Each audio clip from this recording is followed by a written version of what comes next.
கிராம பகுதியை சார்ந்திருக்கின்றவர்களுக்கும் இது போன்ற டெக்னாலஜி சார்ந்த அறிவை கொண்டு போகணும் அப்படிங்கிறதுக்காக பல முயற்சிகளே நம்முடைய அரசாங்கம் செய்து கொண்டிருக்கின்றது. இப்போ லேப்டாப் பற்றி எல்லாரும் பேசும்போது ஸ்கூல் ஸ்டூடெண்ட்ஸ் நாங்கள் கொடுத்தோம் அப்படின்னு அவங்க சொல்கிறாங்க.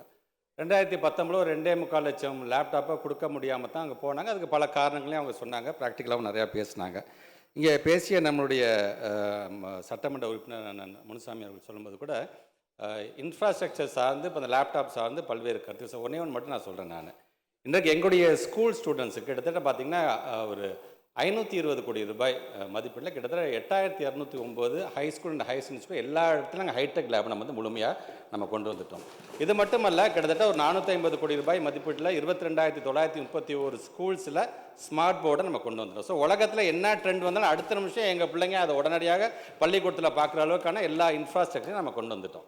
அந்த லேப்டாப் அப்படிங்கும்போது வெறும்னா லேப்டாப் மட்டும் கொடுத்தோமா, அதில் பெர்ப்ளெக்சிட்டி AI ப்ரோ அப்படிங்கிறதுக்கான ஒரு மிகப்பெரிய ஒரு சாஃப்ட்வேரை கொடுத்துருக்கோம். கிட்டத்தட்ட ஒரு மாதத்துக்கான சப்ஸ்கிரிப்ஷன் மட்டும் 1950 ரூபாய். அது கிட்டத்தட்ட 6 மாதம் சப்ஸ்கிரிப்ஷன் சேர்த்து கொடுக்கணும். இன்றைக்கி ஒரு லேப்டாப் ஒரு ஸ்டூடெண்ட் வச்சிருக்கணும் அப்படின்னு சொன்னால் இட் பிகம்ஸ் ஒரு ஆண்டர்ப்ரனர், ஒரு ஸ்டார்ட் அப் ஆண்டர்ப்ரனராக ஆகிடலாம். அந்த அளவிற்கான ஒவ்வொன்றையும் பார்த்து தமிழ்நாட்டுடைய முதலமைச்சரும் அது சார்ந்திருக்கின்ற நம்முடைய ஸ்பெஷல் இம்ப்ளிமெண்டேஷன் ப்ரோக்ராமை கண்காணிக்கக்கூடிய நம்முடைய மாண்பு துணை முதலமைச்சர் அதை பார்த்து தான் நாங்கள் அதை கொடுத்துருக்கோம். நாங்கள் தவிர அதை வேறு விதமாக எதுவும் இதை திருப்பிட வேண்டாம் என்பதை நான் கேட்டுக்கொள்ள நான் கடமைப்பட்டேங்க. அதே போன்று 7.5% சொல்லும்போது அண்ணன் ரொம்ப அழகாக சொன்னாங்க. 7.5% நாங்கள் வந்து மருத்துவம் சார்ந்தெல்லாம் கொண்டு வந்தாங்கன்னு சொல்லும்போது அண்ணன் போராட்டம் நடத்தினாங்க. போராட்டம் நடத்துறதுக்கான பல நேரத்தில் இங்கேயே நம்ம ஹிந்து பேப்பரில் நம்ம காமிச்சிருக்கிறோம்.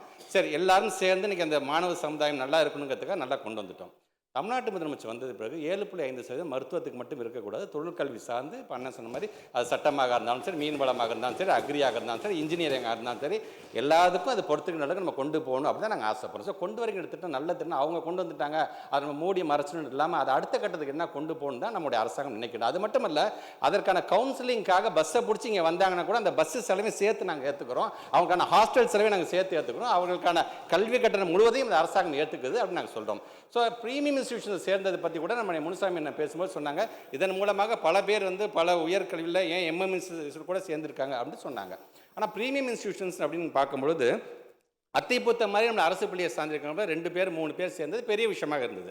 ஆனால் 2021க்கு பிறகு மாடல் ஸ்கூலுங்கிற ஒரு கான்செப்ட் நம்முடைய தமிழ்நாட்டு முதலமைச்சர் கொண்டு வந்ததுக்கு பிறகு ஒட்டுமொத்தமாக இந்தியா முழுவதும் உலகம் முழுவதும் இருக்கக்கூடிய IIT-ஆக இருந்தாலும், IIM-ஆக இருந்தாலும், நிஃப்டாக இருந்தாலும், நிஃப்டமாக இருந்தாலும், லா யூனிவர்சிட்டியாக இருந்தாலும் சரி, பிள்ளைங்களுக்கு JEE-னா என்னன்னு தெரியாமல் இருந்த, கிளாட்னா என்னன்னு தெரியாமல் இருந்த பிள்ளைங்களுக்கும் அந்த அறிவை கொடுத்து கிட்டத்தட்ட இந்த 4.25 வருஷத்தில் அத்திப்பூத்தமாக 2-3 சொன்னாங்க. அரசு பள்ளி மாணவர்கள் மட்டும் கிட்டத்தட்ட பார்த்தீங்கன்னா 2853 பிள்ளைங்க நீ உலகம் முழுவதும் போய் படிக்கிற அளவுக்கு நம்ம கொண்டு வந்தோம். அதனால தான் அரசு பள்ளி என்பது வறுமையின் அடையாளம் அல்ல, அது பெருமையின் அடையாளம் என்பதை நாங்கள் நிலைநாட்டி கொண்டிருக்கிறோம் என்பதை பேரவைத் தலைவருக்கு மூலமாக தெரிவித்துக் கொள்கிறோம்.